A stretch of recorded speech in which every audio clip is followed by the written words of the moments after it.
Hello, family. Hello, family.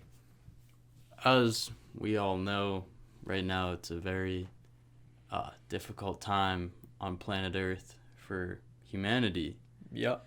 And one of our favorite teachers, Sadhguru, had a very, of course, just a very thoughtful approach to this whole situation. Talking about both the long-term and the short-term things that we should be doing. Yeah. And he just released a video of some breathwork practices, because one of the largest issues with COVID is the fact that people aren't able to get enough oxygen into their bloodstream. So things such as breathwork, which we both practice daily and has been life-changing. So we suggest you try it out too. Yeah. But also increases can your help. general immunity as well.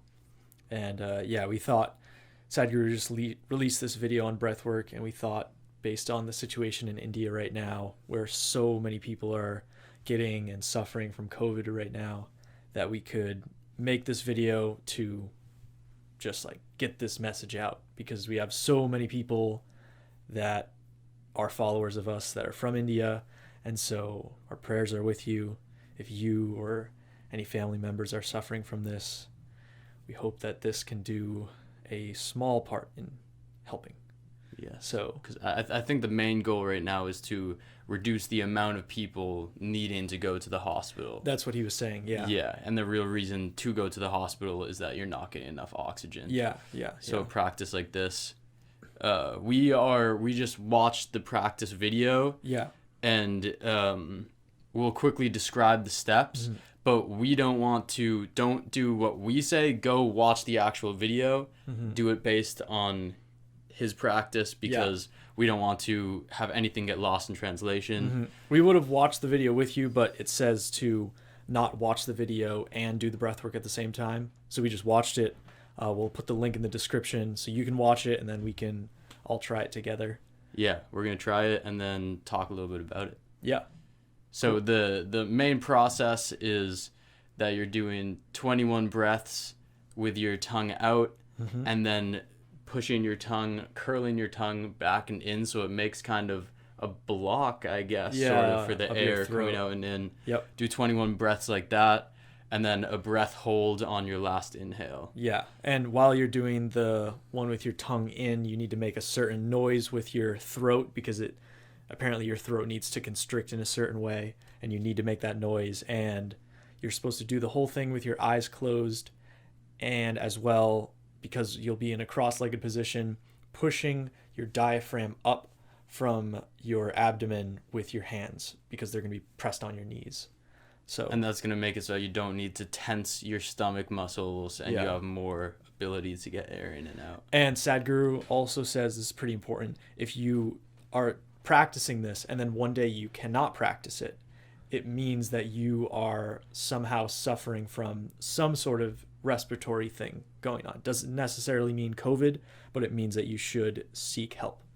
I think that's so cool if you're practicing every day to be more in touch with your body, and so then you can feel, my body's not where it needs to be right now. That was amazing that he knows that that's going to happen. And all right, so we're going to try this out, and we'll meet you down at our spot. Are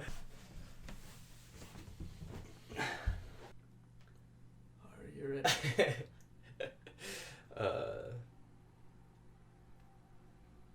Yeah, shall we start at the same time? Yeah.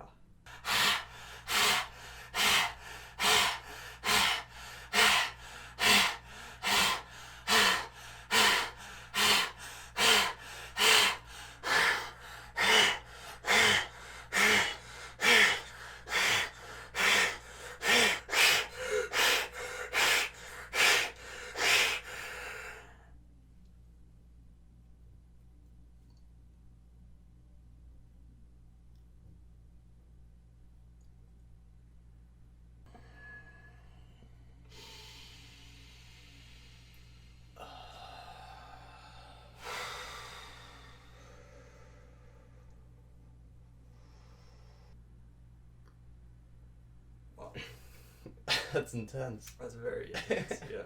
Well. All right, Sadhguru. Feels we were just talking about this. We've experimented a bit with like breath of fire. Yeah. Which is, or at least the way that we've learned it, it's like through the nose, quick breaths. Mm-hmm. And it gives a very like. We talk about this like state of clarity that you enter during breath work, where like for me like colors seem a bit more crisp. For sure, my hearing perks up. Perks up, just a bit more like level-headed. Mm-hmm. And breath of fire gives you that like very quickly because you're just doing these quick inhales for whatever, a minute or two, and this gave a very similar feeling to that. Yeah. But with a bit more resistance. Like I think the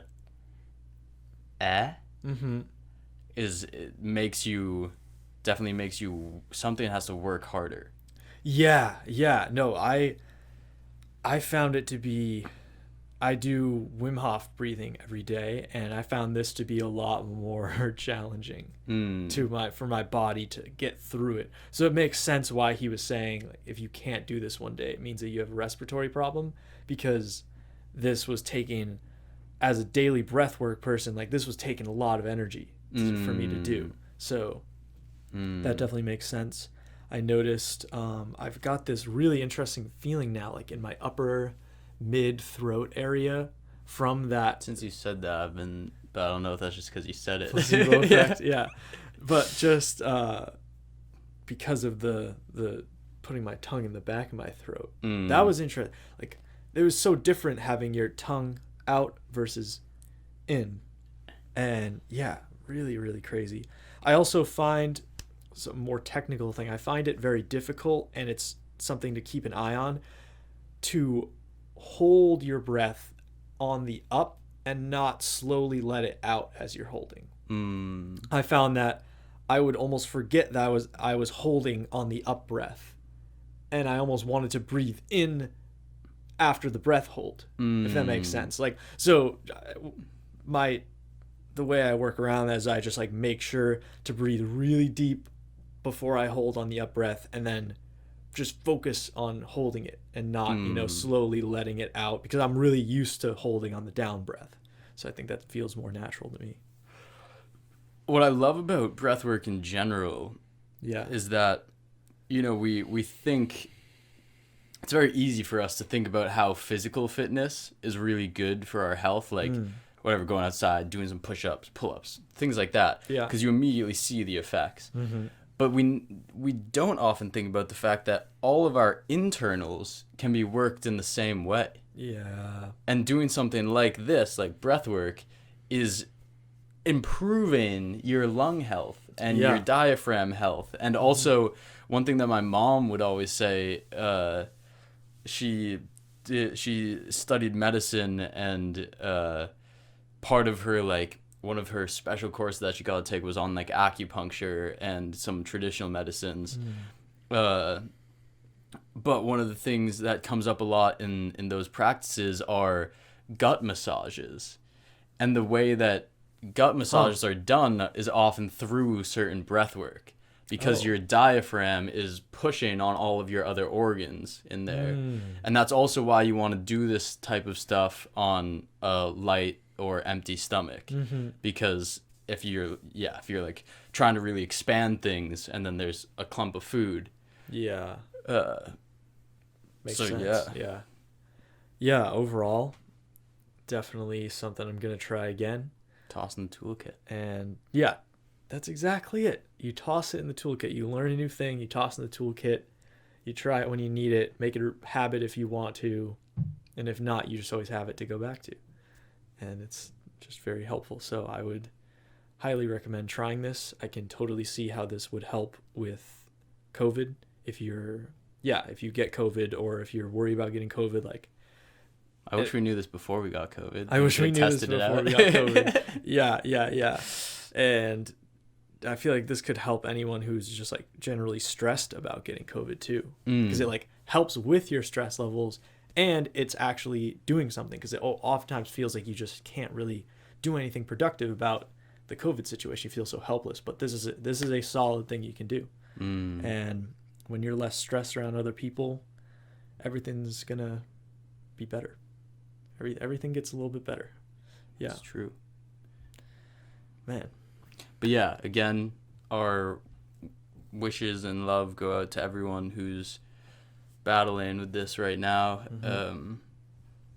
And yeah, I think we just need to, this whole idea of staying calm and conscious throughout this process to understand the things that can really help and should be implemented, and who those things should be implemented with and how, and also being very aware of what this means long term and how we can really start to build societies and cultures that are focused on long-term health. Yeah. Because we see a lot of this collapse happening in, places where that hasn't been our priority. And we're really realizing now how health is what matters, health first. Yeah. And we need to really work on building foundations like that all over the world. So if you try this out, let us know how it goes for you. And we love all of you. Much love. Much love.